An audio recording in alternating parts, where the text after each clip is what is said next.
Aquí estamos comenzando bien y de buenas. Un martes que se antoja un chocolatito, un cafecito caliente, ¿verdad? Martes 18 de agosto de este octavo mes, ya la segunda mitad de este pandémico 2020, donde tenemos muy buenas noticias para usted y como siempre aquí engalanados con grandes personalidades. Aquí nada menos que nuestra invitada de hoy es la subsecretaria de Desarrollo Urbano y Vivienda de la SEDATU, que es la subsecretaria Karina Arbizu, a quien me da mucho gusto saludar, verla muy bien, ¿verdad? Qué gusto, mi estimada Karina. Muchas gracias por tener tu disposición para platicar con nosotros. Fíjate que queremos ponernos al tanto, al corriente contigo, de cómo están los programas de apoyo, cuál es su avance, cómo va, porque por un lado tenemos noticias de la reconstrucción, ¿no? En Oaxaca, Chiapas, Puebla, Morelos, Guerrero, Estado de México, Veracruz, bueno, y también Ciudad de México, ¿no? Que sepamos. Esto a consecuencia, pues, de las viviendas dañadas por los sismos de 2017. Luego, sabemos del programa que FONAPO emprendió, pero ahí ya no sabemos si sumada a CONAVI, etcétera. Todo esto bajo el paraguas de SEDATU, claro, ¿no? De los apoyos para remodelar, ampliar, construir, ¿no? Donde está otorgando hasta 240,000 pesos y sabemos que el objetivo son 84,000 familias, ¿no? Que se beneficiarán y más o menos una inversión de 10,800 millones de pesos y creación de 210,000 empleos directos y casi lo doble, 335,000 indirectos. Y hemos visto avances del programa de mejoramiento urbano. Entonces, nos gustaría que nos explicaras, por favor, mi estimada Karina, ¿cómo van? A ver, ¿cómo están estos programas? Si están así divididos y cuál es su avance, por favor. Muchas gracias, Mariel. Me da un gusto enorme estar contigo y con toda tu audiencia y poderles compartir lo que estamos haciendo desde la Secretaría, pero como sector, como bien mencionabas, pues finalmente la SEDATU es quien coordina y elabora la política, pero son nuestras ONAVIs, nuestros organismos nacionales de vivienda, quienes se encargan de la ejecución y de la operación. Entonces, obviamente la pandemia puso en evidencia muchas cosas, puso en evidencia el hacinamiento doméstico, puso en evidencia también las fallas estructurales en el tema de la rectoría del Estado sobre el territorio, ¿no? En donde las personas más pobres son quienes viven más alejadas, pero especialmente volvió a poner reflector en el tema del rezago habitacional, en donde en realidad 9.4 millones de viviendas tienen rezago y de esas más de 3/4 partes lo que requieren son ampliaciones o mejoramientos. Y en ese sentido, a partir de abril, el presidente de la República hizo un anuncio de reactivación económica a partir de poder apoyar a la ampliación y mejoramiento de las viviendas, ¿no? Y con esto estuvimos trabajando en el diseño de manera muy expresa en un programa que pudiera ser lo más eficaz y eficiente y pudiera llegar los beneficios directamente a las familias y que fueran ellas las partícipes y las corresponsables en la ejecución de su vivienda. Entonces, me gustaría hacer algunas aclaraciones porque las cosas se han ido modificando. El programa hoy que existe de vivienda es el programa de vivienda social que lo opera la Comisión Nacional de Vivienda. Ahí al frente está la doctora Edna Vega, que pues la verdad ha hecho un trabajo maravilloso desde la CONAVI. Y lo que se busca justamente es que a partir de este programa, que sea un programa mucho más sólido, en donde sus reglas de operación permiten una diversidad de cosas, se pueda ejecutar. Finalmente, todos actuamos como un mismo equipo, somos parte del sector. En algún momento sí se pensó, como bien mencionabas, que lo pudiéramos hacer a través de FONAPO, pero el andamiaje institucional, las reglas de operación ya estaban en la CONAVI, entonces decidimos hacerlo a través de la Comisión Nacional de Vivienda. Y la Comisión Nacional de Vivienda tiene el programa de vivienda social, en donde en su vertiente, digamos, regular, se están apoyando varias ciudades en el país, especialmente las ciudades en donde se aplica el programa de mejoramiento urbano para tener este enfoque territorial. Y esto ya se estaba trabajando previo digamos, a la contingencia sanitaria. Y después de la contingencia sanitaria, o más bien durante la contingencia sanitaria, se amplió el programa, más bien no se amplió, se hizo un programa, que es el programa emergente de vivienda. En este programa, las metas es poder llegar a 165,000 acciones de vivienda. Esto es pues, algo inédito, en donde lo que estamos buscando justamente es que se puedan dividir entre ampliaciones y mejoramientos, que es lo que realmente estamos ahí buscando. Ya tenemos un avance del 80% ya de la identificación de las personas beneficiarias, pero incluso ya hay avances, digamos, en la distribución de los recursos, pero incluso en el inicio de obras. Yo estuve el fin de semana en Ensenada y fui a verificar algunas de las acciones de vivienda que se están realizando con este programa. Me tocó ver casos maravillosos en donde una señora beneficiaria había ya puesto de acuerdo a todos los de la colonia que también habían sido beneficiarios para poder conseguir a un precio pues menor, más adecuado, los materiales de construcción. Entonces ella ya había organizado y estaban haciendo compras, digamos, consolidadas, pero entre los propios vecinos, en donde ella en este caso son 165,000 acciones, de las cuales se está buscando que al menos 100,000 sean mejoramientos. Los mejoramientos tienen un monto de 30,000 pesos y en el caso de las ampliaciones es un monto de 90,000 pesos. Entonces, estas familias con 90,000 pesos estaban haciendo un cuarto adicional con baño, con una cocineta y ya en obra. O sea, en realidad, en obra negra ya tenían los muros levantados hasta 1,50 m más o menos, las obras que yo fui a ver. Y pues ya estamos dando resultados. Aquí lo que también nos ha pedido el presidente de la República es poder impulsar y darles herramientas para que a través de procesos de autoproducción sean las propias familias las que se hagan partícipes de este desarrollo, con las ventajas que esto tiene, que por un lado pues es la eficiencia en el manejo de los recursos. ¿Por qué? Porque pues no hay intermediarios, las propias familias van, buscan, obviamente es que con algún acompañamiento, asesoría y demás, pero son las propias familias las que están organizándose, cuidando cada peso y centavo para que les rinda más.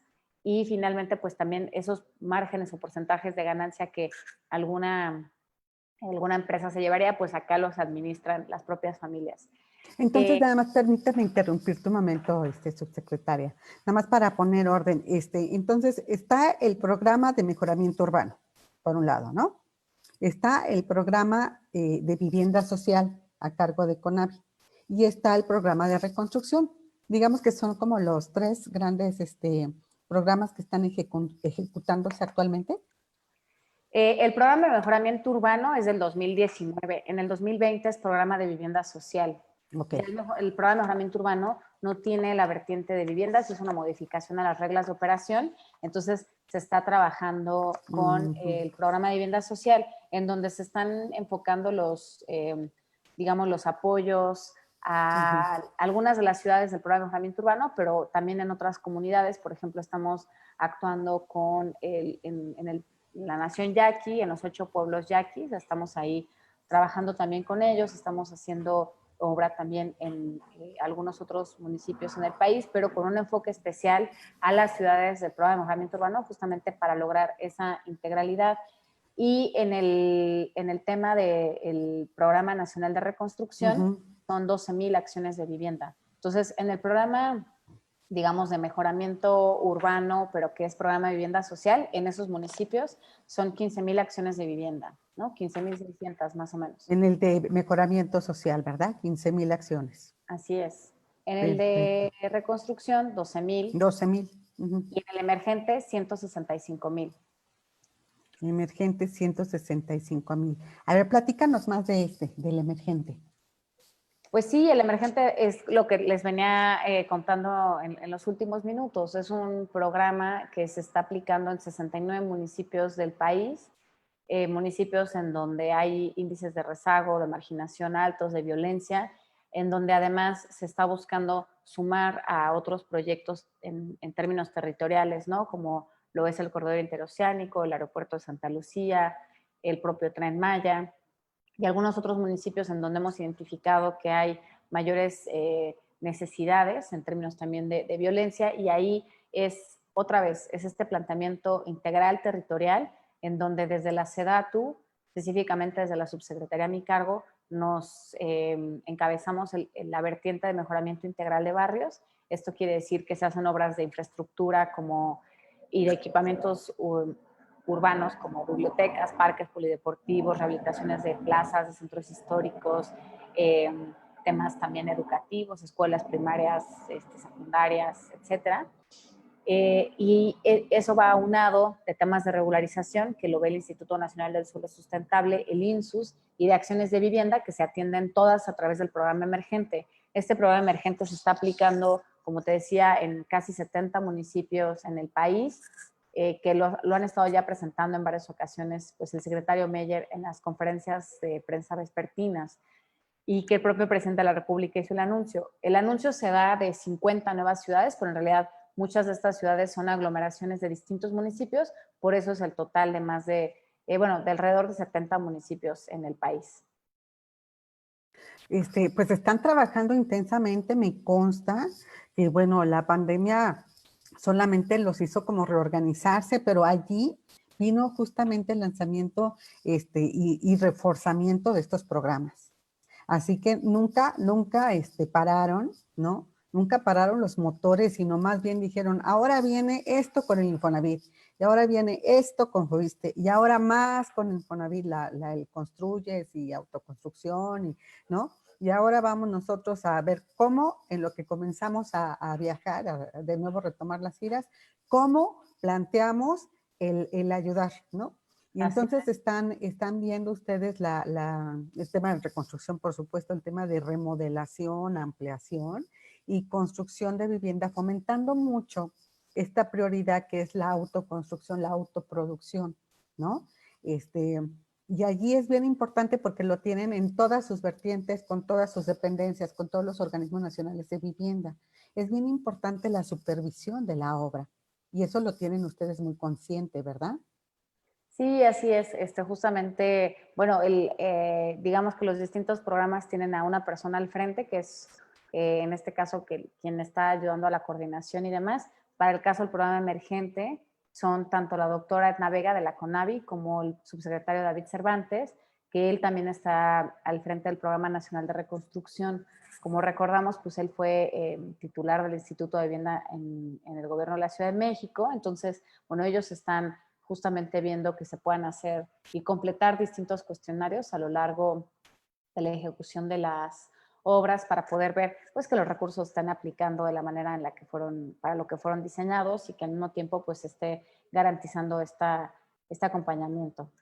Claro, sí, en la supervisión les decía, porque tenemos definitivamente muy malas experiencias de la gente que autoproduce, autoconstruye en México, que esto es parte de los usos y costumbres de los mexicanos, es de toda la historia, ¿no? Que la gente va haciendo crecer su casita, construyendo un cuartito, ¿no? Pero desgraciadamente con el aumento de la población también lo está haciendo sin planear, sin ver en dónde construye, Sí, justamente, perdón, ¿no? María, justamente lo que a mí me toca desde la subsecretaría, que no nada más es el tema de vivienda, es el tema de desarrollo urbano y vivienda. Nosotros lo que estamos haciendo es fortalecer los instrumentos de planeación y en realidad me gustaría un poco contarte lo que estamos trabajando en esa materia, como un poco para que se vea la integralidad de las intervenciones que se están haciendo desde el gobierno federal. Una de las vertientes del programa de mejoramiento urbano es el fomento a la planeación urbana, metropolitana y ordenamiento territorial. Por ahí ya me tocó acompañar al secretario una vespertina para poder un poco hablar de esta vertiente. Y lo primero que hicimos fue poder tener unos lineamientos simplificados que ayudaran en un tiempo menor, pero también con herramientas que ya existen y que podamos poner a disposición de los municipios, realmente lograr que los municipios cuenten con herramientas que fácilmente les hagan actualizar sus programas municipales de desarrollo urbano. Si vemos hoy los diagnósticos, la verdad es que nos asombra, incluso es como de terror, ver que la mayoría de los municipios en el país no cuentan con un programa y esto no ha impedido que se construya o que se desarrollen, sino que se han hecho basándose en los intereses privados, y privados me refiero no solamente a los de los desarrolladores o los de los grandes inversionistas, sino también intereses de las propias familias que a veces no encuentran oferta de suelo y que finalmente terminan aceptándose en zonas de riesgo, en zonas no aptas para el desarrollo urbano. Entonces, hemos estado trabajando con el INSUS, publicaron la semana pasada, el doctor Iracheta, me da muchísimo gusto, el Programa Nacional de Suelo, y todo esto va concatenado, lo estamos haciendo muy de la mano, estamos apoyando a municipios a que actualicen sus programas municipales de desarrollo urbano, por un lado. Por el otro, también estamos ayudando a los programas estatales y también a los programas de desarrollo metropolitano. Tuvimos buenos resultados en el 19, pero quisimos aprender de los, digamos, de las distintas errores y vertientes del 19. En el 2020 se ha ido fortaleciendo y lo que hemos estado ya trabajando en una segunda vertiente que tiene que ver con justamente ahora en el programa emergente es poder ayudar a fortalecer eso. ¿Y por qué? Yo creo que tiene 3 cosas muy importantes. No es que antes no hubieran metodologías, pero nosotros nos quisimos aventar una nueva metodología que pudiera compactarse el tiempo de elaboración de los programas en 4 meses, entendiendo también la lógica temporal de que muchos municipios, sus gestiones son de 3 años, en el primer año están entendiendo, organizando y demás, y si la elaboración de un programa municipal de desarrollo urbano les toma 1 año y medio y luego hay que ir a cabildo, hay que socializarlo y demás, pues los 3 años no son suficientes y él se queda un poco tirado. Entonces, estos nuevos lineamientos y la metodología que nosotros impulsamos y que incluso lo presentamos con la ministra Olga Sánchez Cordero, que tiene muy claro que el tema del ordenamiento del territorio justamente va a ayudar a generar mayores condiciones de igualdad, pero también de seguridad, es un tema de seguridad nacional. Nos ha estado acompañando el INAFED en estos trabajos, ¿no? Que depende de la Secretaría de Gobernación, para poder ayudar a hacer este vínculo con los municipios y generarles herramientas a ellos. Entonces, en 4 meses pueden hacer su programa municipal de desarrollo urbano, ¿no? Muy enfocado en poner al centro a las personas, en tener reglas claras, reglas mínimas básicas, pero reglas muy claras que además se adecúen a las distintas realidades en el país. ¿Y esto por qué? Bueno, tiene varios motivos. Lo primero es que si nosotros no velamos por este ordenamiento, finalmente va a suceder lo que dices. Muchas familias lamentablemente necesitan poder satisfacer sus necesidades y su demanda de vivienda, entonces se termina edificando en zonas que no es apto para que se edifique. En segundo lugar, y es un tema de justicia territorial, es velar por el bien común, ¿no? En segundo lugar, tiene que ver con un tema de eficiencia en el destino de los recursos, ¿no? Si ya sabemos que en estas zonas se está previendo el que haya un crecimiento o una mayor densidad, pues desde que se instalan las redes de infraestructura hidrosanitaria, eléctrica y demás, pues ya se hacen con las cargas y entonces ya viene la obra inducida entendiendo lo que viene, ¿no? ¿Cuál es este tema de planeación? Y no de que yo hago una cosa y luego rompo para poder volver a, o sea, pavimentar la calle o meter el cableado necesario y demás. Y también tiene que ver con un tema de ataque frontal a la corrupción, porque si unas personas ya, o sea, si toda la población ya sabe que en ese terreno se puede construir A, cuando construyan B, pues prende focos rojos, ¿no? Entonces, eso lo estamos haciendo desde la parte de planeación y va muy concatenado al tema de vivienda. La semana pasada tuvimos la oportunidad de poderle presentar esto tanto a las comisiones en la Cámara de Diputados como en la Cámara de Senadores de lo que estamos trabajando y la verdad es que todo va concatenado, ¿no? Entonces, nosotros estamos viendo el tema de ordenamiento territorial y de desarrollo urbano que va justamente engarzado con el tema también de la política de vivienda desde los distintos organismos nacionales de vivienda. Obviamente con el tema de la pandemia cambiaron un poquito las consideraciones, ¿no? Y no solamente en el sector de la vivienda, cambiaron las consideraciones, yo creo que en términos macroeconómicos, para absolutamente todos los sectores. Y lo que estamos haciendo ahorita es justamente ayudar a la reactivación económica a través de la industria de la construcción, a través de intervenir estos barrios y comunidades con mayores índices de rezago y marginación y hacerlo a través de manera integral con obras de mejoramiento integral de barrios, escuelas, bibliotecas, parques. En el 2019 hicimos 348 obras que ya están concluidas en 24 municipios en el país. En el programa ordinario del programa de mejoramiento urbano en el 2020 tenemos 22 municipios y ahora con el emergente se agregan más de 70 municipios. Hicimos la planeación en 10 semanas durante justamente la plena pandemia, nos organizamos para trabajar a distancia, pero también para poder hacer los recorridos en campo, levantar encuestas, todo con nuevos métodos y metodologías considerando la zona a distancia. Hemos estado como tras bambalinas, como hormiguitas, trabajando mucho y justamente el programa emergente tiene la vertiente de vivienda que, como te decía, lidera la doctora Edna Vega y el arquitecto David Cervantes, y que van muy concatenado todo con lo que estamos haciendo. Entonces, a nosotros desde la SEDATU nos toca directamente el tema de mejoramiento integral de barrios, y en los mismos polígonos se están aplicando las acciones de vivienda, y en los mismos polígonos también se están haciendo temas de regularización. Un caso que justamente ayer tuvimos una reunión con el gobierno de Morelos y el alcalde de Cuernavaca es un asentamiento justo en el centro de la ciudad, en lo que eran los patios de la estación, y ahí estamos también entrando de manera coordinada. Había una deuda histórica en temas de regularización, se está regularizando al mismo tiempo que vamos a hacer acciones de equipamiento y espacio público, y al mismo tiempo que CONAVI entra con acciones de mejoramientos y ampliaciones de vivienda al interior de este polígono. ¿Cómo podrías resumir? Nos acaban de decir que tienes poco tiempo, entonces voy a aprovecharte lo máximo, Karina. Muchas gracias.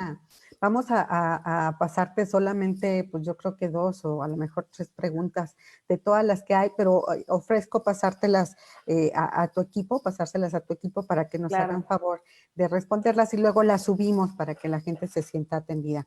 ¿Cómo podrías decir tú qué son las prioridades? Enumerar las prioridades de acuerdo a lo que acabas de decir, que son los retos que tienen de aquí hacia adelante. Estás hablando por lo menos de 3 vertientes importantes, que son todo este programa emergente, donde están motivando sobre todo la autoproducción de vivienda para que la gente construya pues donde puede, de acuerdo a los apoyos que le está otorgando el gobierno, pero una buena planeación, una buena construcción de vivienda. Al mismo tiempo, el reordenamiento urbano que está llevando a cabo justamente para tener este tema de la zona de riesgo, de dónde sí se puede, dónde hay servicios, todo este tema que lo estoy sintetizando de una manera muy simplista, pero que abarca muchísimo trabajo para crear ciudades, para crear comunidades con calidad, ¿no? Y la parte de la regularización, que es lo que estás diciendo. ¿Cuáles son, así, si quedan de esta manera, o cómo los enumeras, cómo priorizas tú actualmente los retos que tienen al frente?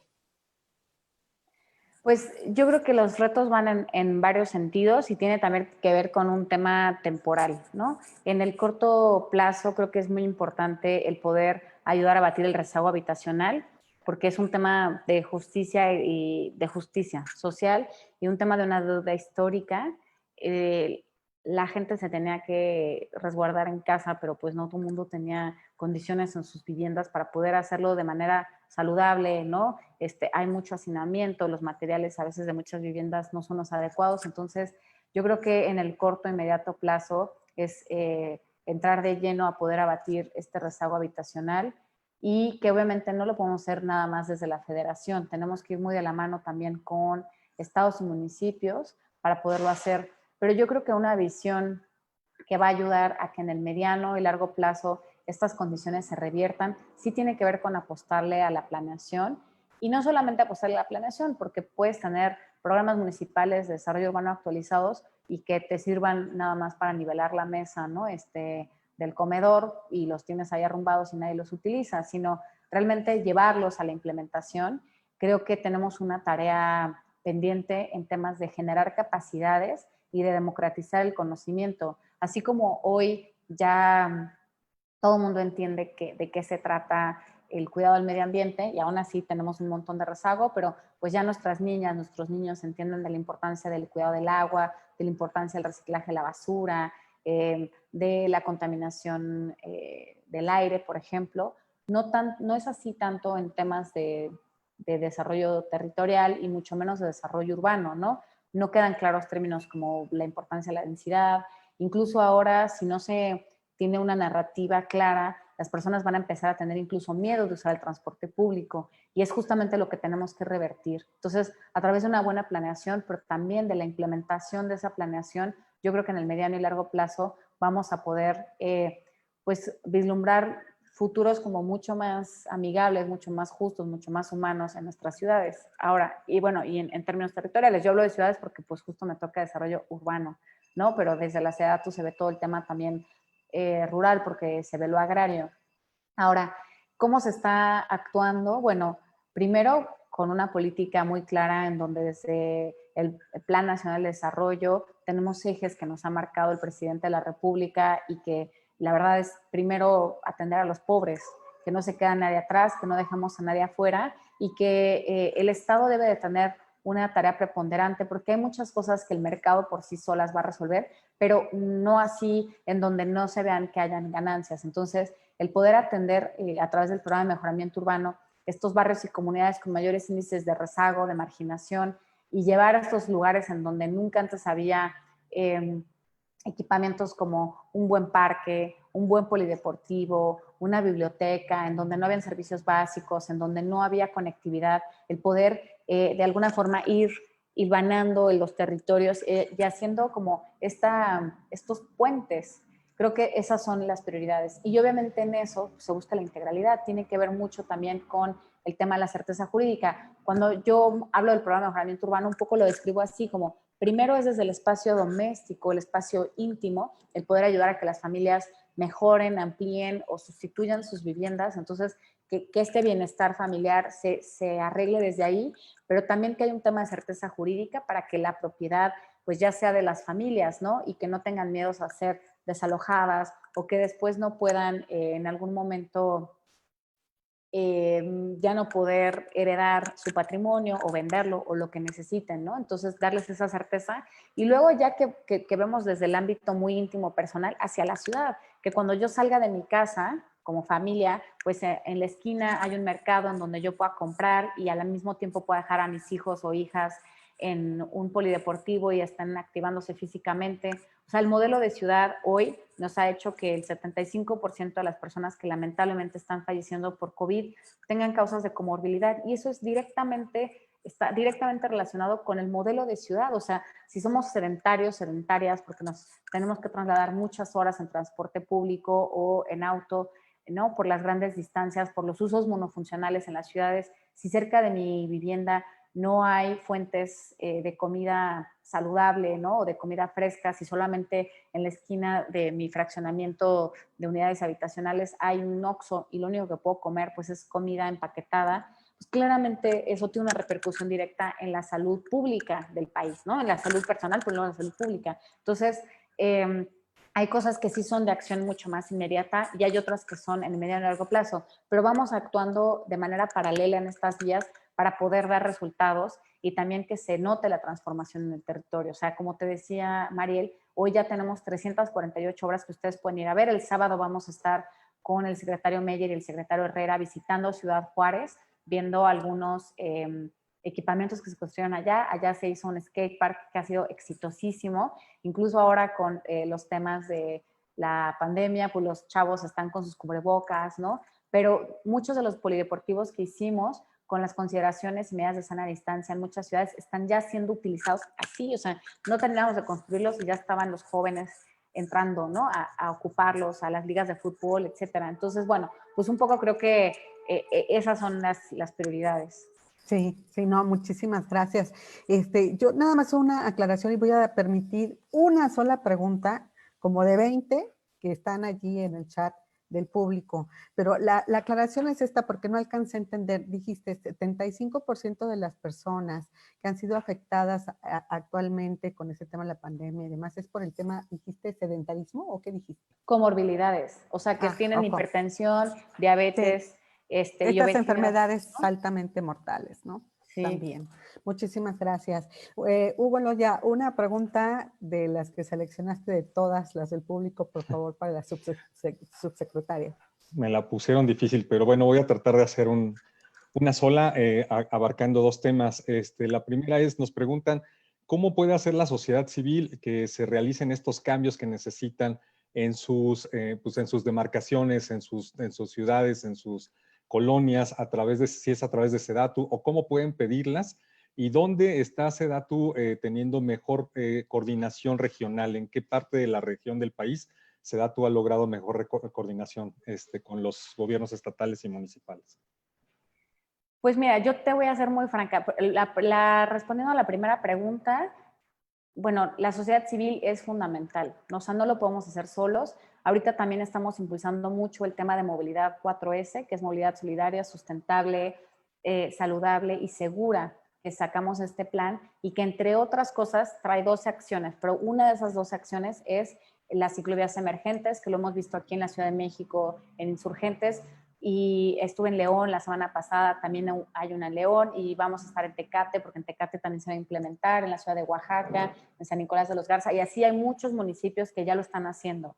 Y en muchos lados se está haciendo desde el activismo, o sea, los y las activistas están muy al pendiente ahí de que esto suceda y que están ayudando a reducir la presión tanto en el transporte público como evitar que las personas se muevan ya en auto o en motocicleta, que eso pues tiene otras externalidades, otras consecuencias negativas que no queremos. Entonces, la sociedad civil nos puede ayudar mucho y también nos pueden ayudar mucho exigiendo a las autoridades locales que se transparenten los procesos de planeación, los procesos de cambios de usos de suelo e impulsando que los propios municipios actualicen sus programas municipales de desarrollo urbano. Cuando así lo decidan, también nos ayudan muchísimo en involucrarse en la elaboración de estos programas, porque pues al centro están las personas, desarrollamos guías metodológicas que vamos a presentar muy pronto sobre distintas metodologías de participación ciudadana para poder implementarlas dentro de los programas municipales, y una guía que llamamos como pro persona, porque obviamente muchos de los métodos que se han usado desde los años 80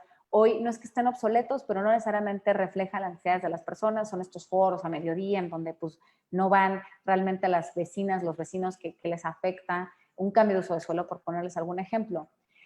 Sobre la segunda pregunta, la verdad es que yo, pues digamos, en el gobierno federal ya voy a cumplir 2 años, pero al frente de la subsecretaría 1, y me siento muy, muy honrada de poder coordinarme con todos los gobiernos estatales. La verdad es que no te podría decir que hay algunos que sean mejores que otros. Obviamente hay algunos en donde se comparte más la visión de ciudad compacta, ¿no? En algunos municipios todavía dicen, no, pues tengo mucha reserva territorial y me puedo expandir un poquito más, pero en general yo quiero decir que los cuadros técnicos de las ciudades en las que me ha tocado trabajar son excelentes y que además hay muy buena disposición. Tenemos también dentro de lo que les platicaba del INAFED, hay varios cursos que estamos dando, como el de Co-Creando Ciudades, en donde muchísimos funcionarios públicos se están inscribiendo. Fue tal el éxito que vamos a sacar una segunda convocatoria, todo en un mismo año, en muy pocos meses. Entonces, la verdad es que en términos de desarrollo urbano, creo que la mayoría de los estados de la República, los perfiles que están ahí al frente de esta secretaría son perfiles técnicos y que tienen la mejor disposición de colaborar. La verdad es que esto no tiene nada que ver con colores, no tiene nada que ver, es un tema que es muy noble. O sea, yo siempre digo que me tocó estar al frente de una subsecretaría que lleva temas muy nobles, porque nadie se va a negar a que todos respiremos un mejor aire, ¿no? A que todos tengamos una mejor vivienda. Entonces, hemos logrado generar muy buenas sinergias. Pues nos quedamos con las preguntas, nos da como para una segunda parte. Es apasionante este tema, de verdad, yo entiendo por qué están allí y qué bueno que eres una persona joven, con mucho interés, mucho entusiasmo, porque hay mucho, mucho por hacer. Están hablando de todos los municipios a los que están llegando, trabajando, 69 aquí, 72 acá. Híjole, tenemos casi 2.500 en el país. Es una complejidad enorme, es un trabajo monumental. Les deseamos de verdad que se tomen vitaminas, que les sigan echando muchas ganas. Karina, contamos con ustedes, con su trabajo para lograr un mejor país, un mejor desarrollo urbano, una mejor vivienda y esa regularización que es tan necesaria. Fue un placer platicar contigo. Nos quedamos picadísimos. Contigo y con todo el público, pero me están llamando de un tema con el secretario de Presidencia, entonces me tengo que mover, pero estamos a sus órdenes, muy felices de poder responder todas las preguntas que nos mandaron. Me da mucho gusto verte, Mariel, hacía ya un buen rato que no nos veíamos desde el tema, por todo el tema de la pandemia, pero lo bueno es que estas herramientas digitales nos acercan, ¿no? Por lo menos, ¿verdad? Nos podemos saludar. Sí, recibe un gran saludo de las socias de MULIP, de las Mujeres Líderes por la Vivienda, que varias están conectadas aquí. Y mandamos las preguntas a tu equipo, te mandamos un gran abrazo virtual. Logramos poder volver a platicar directamente contigo y te agradecemos de verdad tu buena disposición, Karina. No, yo feliz, a sus órdenes, lo que necesiten, muy pendiente. Muchas gracias. Muchísimas gracias a ti. Muchas gracias a Karina Arbizu, la subsecretaria de Desarrollo Urbano y Vivienda de SEDATU. Que bueno, tiene mucho trabajo, pero no se dio este tiempo. Muchas gracias por todo. Un abrazo enorme. Gracias. Otro abrazo. Gracias. Y bueno, Hugo Loyac, seguimos con el reporte de la economía, por favor. Sí, Mariel, bueno, aquí con una falla técnica, pero ya. Fíjate, Mariel, que se ha estado comentando el asunto relacionado con que se está terminando ya ese esa tregua, ese plazo que dieron los bancos para que la gente pudiera pues tratar de hacer previsiones o por lo menos irse ajustando en los que estaban teniendo problemas pues en sus ingresos, ¿no? Para que pudieran reordenarse.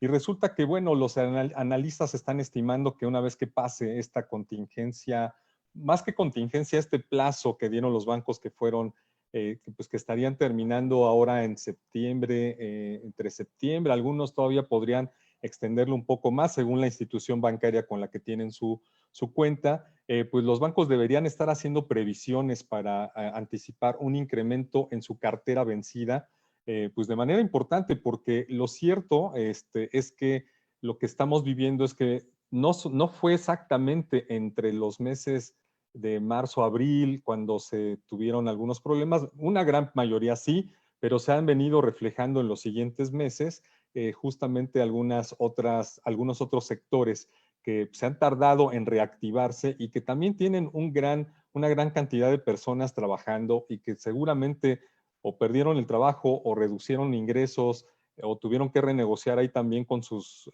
empresas para continuar laborando y no perder esas plazas de trabajo para poder aguantar. Entonces, dicen los especialistas, pues los bancos y la misma Comisión Nacional Bancaria y de Valores también anticipa un incremento importante en la cartera vencida, incluso se dan cifras de 78 mil millones de pesos, justamente pues porque la mayoría de la gente estaría enfrentando grandes problemas para poder solventar algunos financiamientos que tiene corriendo. Desde luego, Mariel, esto, pues los bancos afortunadamente lo que han demostrado es que han sido muy previsores, no los agarraron en esta ocasión como con crisis anteriores y también una gran diferencia respecto a las crisis anteriores es que esta crisis no fue originada por un tema financiero, es decir, esta crisis se originó por un tema sanitario y que impactó desde luego a la parte económica de todos los países. Entonces, los bancos han tenido reservas, digamos que tienen el capital, los mercados financieros tienen ese capital y pues bueno, eso ha marcado una gran diferencia. También por eso los mismos bancos anticiparon y eso le ayudó seguramente a una cantidad muy importante de cuentavientes y de clientes el posponer los pagos de ciertos créditos para que no tuvieran ese impacto tan inmediato o que se sintieran tan agobiados con esta crisis sanitaria y que luego se convirtió en una crisis financiera y económica.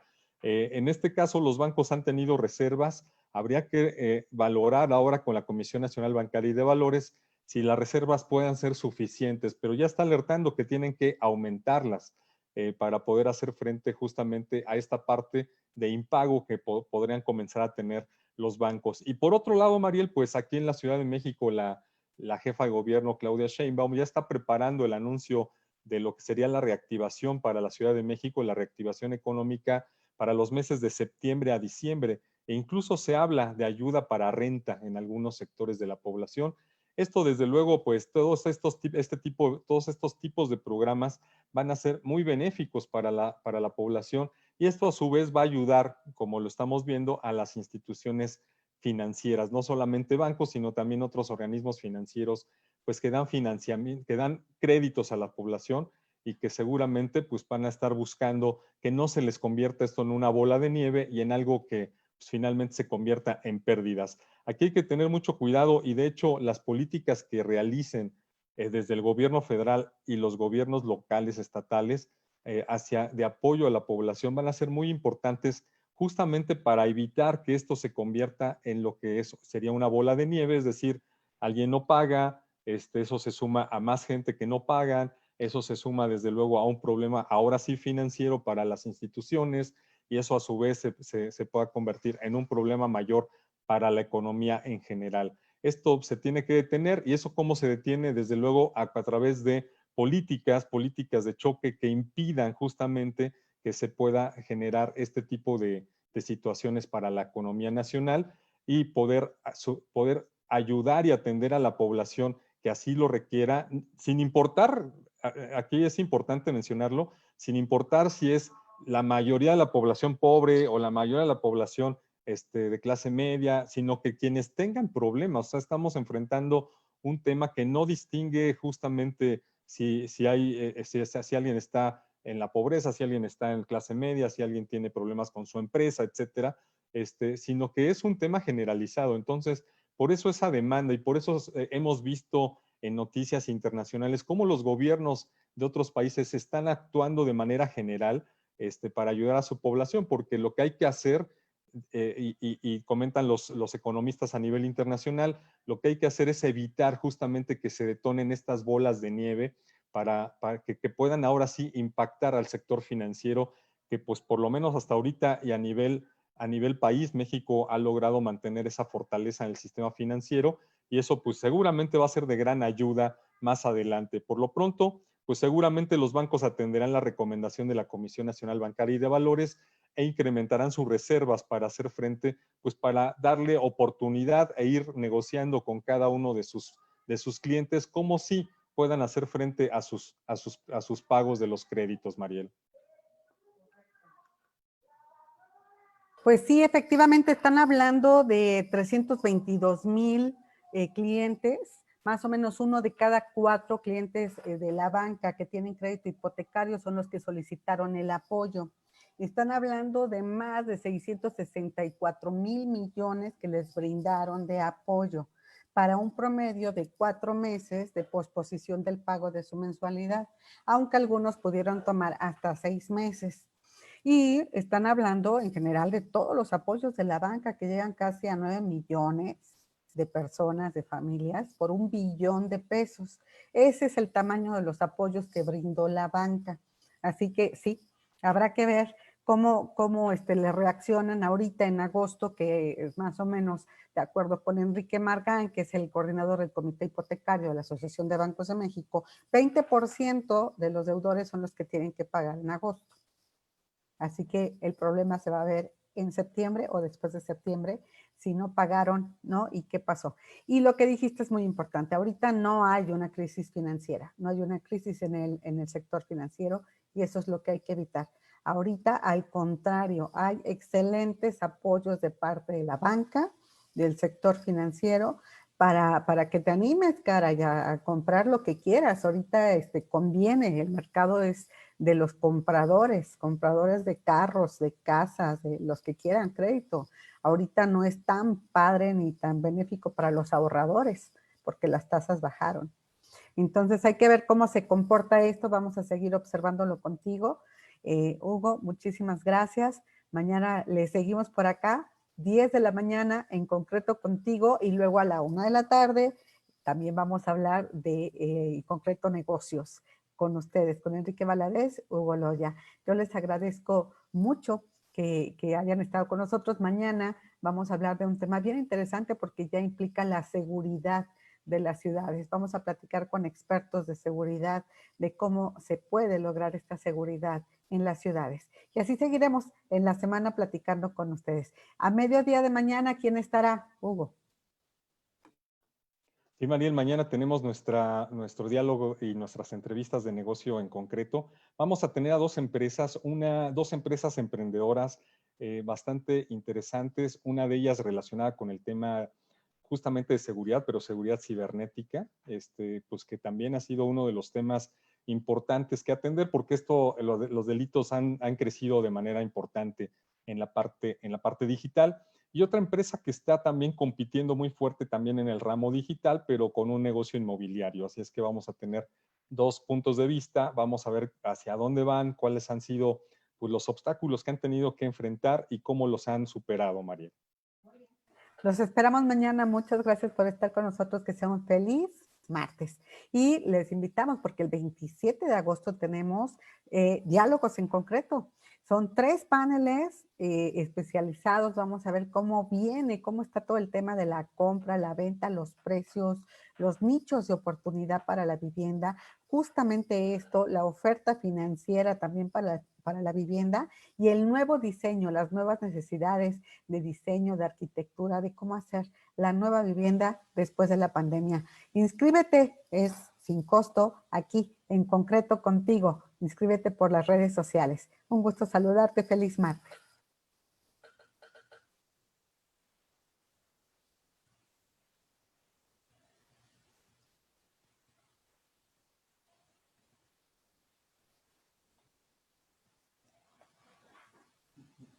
un